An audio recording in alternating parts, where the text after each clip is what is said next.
Now, I basically started buying shares of JEPI back when it first started trading years ago. And as of this moment, I currently hold on to over 800 shares of the JP Morgan Equity Premium Income ETF across my long-term portfolios, which normally pays me anywhere from around $400 per month in dividend income. Now, the title of the video is true. I am planning and I already started to sell off some of my shares of JEPI and moving that money into more efficient ETFs that offer either more yield, more income potential, and or are more tax efficient. So in this video, I'm going to share with you guys why I'm selling off part of my JEPI position and what my plans are moving forward, as well as share with you every single ETF I plan on buying with the proceeds. So if this sort of thing interests you at all, make sure to stick around, drop a like down below, and let's get right into it. My A to Z dividend investing ebook has helped countless dividend investors get started with their journey. And my custom dividend tracker that I'm constantly using here on the channel has also helped so many investors stay on track and allow them to see their dividend income in real time. Well, today I have another treat for you guys. I'm not only going to offer you my A to Z dividend investing ebook and the custom dividend tracker, but also just for a short limited time, I'm going to be adding in my brand new weekly dividend blueprint ebook to show you how you can get started with weekly dividend ETFs and add this into your investing strategy. This offer is not going to last long, so go ahead and click the first link down below in my description, and you're going to get both ebooks and the custom dividend tracker bundle. But like I said, please act fast because this won't be around for long. Now let's get back into the video. Now before we go any further, being very clear, I still am a fan of the JP Morgan Equity Premium Income ETF.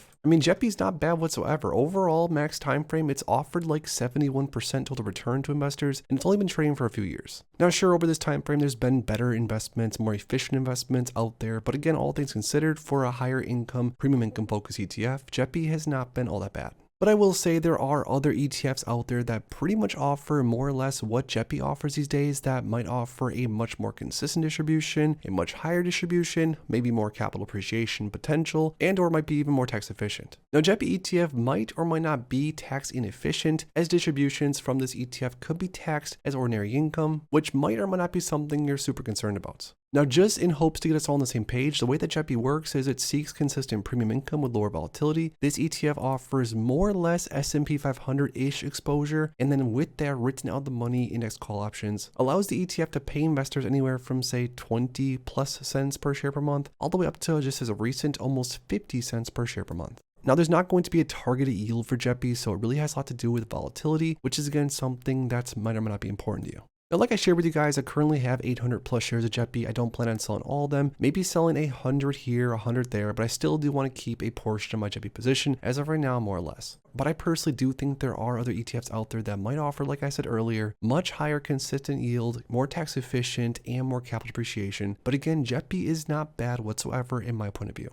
Now, next, you guys might be wondering, well, what the heck are you going to use that money to buy in the future if you're going to sell some of your shares of JEPI? And I already mentioned, I already sold some of my JEPI to buy some new positions. Some of the proceeds will be going to names like the NEOS S&P 500 High Income ETF, which I think offers a lot of what JEPI actually offers, but maybe even a little bit better. I mean, for one, not to make it all about taxes, because I find it extremely annoying when investors always want to point to taxes, and they point directly at us dividend investors. But for SPYI, for example, just as of this most recent payout, 98% of such dividend will be return of capital, which is definitely helpful for my personal strategy. Again, when it comes to taxes, do your own DD, figure out what works for your situation. We are all in our own situations. Now, along with that, SPYIs offered pretty consistent distributions, even though just as of recently, the distribution was much lower, but we also went through a crazy market turbulence during this last time frame. But overall, SPYIs offered more or less 50 cents per share per month, which equals around a 12% yield, which is higher than that of JEPI, but also on top of that, SPYI has offered a stable NAV, and like I shared with you guys, is pretty tax efficient.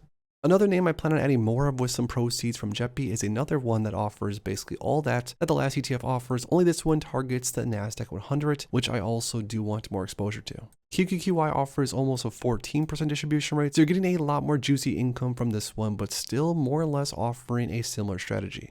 Another NEOS ETF that I've been buying a lot of as of recently that I do like a lot is IYRI, or the NEOS Real Estate High Income ETF, another one that offers around a 12% distribution, is well diversified, utilizes options, and does so relatively tax efficient.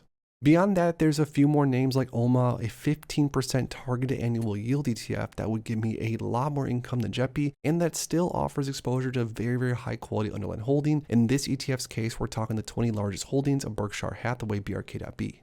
I mean, QDBO is another one that honestly replaces JEPI in my point of view. It offers consistent distributions, at least so far more or less. Distribution rate of around 11% paid out monthly, and offers exposure to super high quality holdings. I mean, names that I don't really have that much exposure altogether in my portfolio, and I would definitely want to add some. So is JEPI a bad ETF? Has this ETF lost me money? Is this ETF horrible? The answers to all that is absolutely not. But I personally do think that just with the landscape in the dividend or income focused marketplace right now, there are so many amazing products out there that basically can offer more or less anything that any of us would honestly want to look for. So I'll still keep a large portion of my shares of JEPI, probably long term, but as of right now, I do want to trim some of my shares and move it over into a little bit more efficient options like the ones I talked about. So now that I share with you guys that I'm going to be selling more of and already started selling a tiny portion of my position of JEPI, the JP Morgan Equity Premium Income ETF, an ETF that I've held now basically since inception and got paid tons of dividends over the years. I lastly, most importantly, want to hear from you guys down below. Do you think I'm crazy or smart for trading off some of my shares of JEPI for some more efficient, maybe higher yielders out there? Let me know your honest thoughts in the comments down below. If you enjoyed this video, make sure to please drop a like on it and subscribe for more future content like this. Thanks as always for stopping by, and if you are interested in investing, make sure to check out these recent videos I posted right here.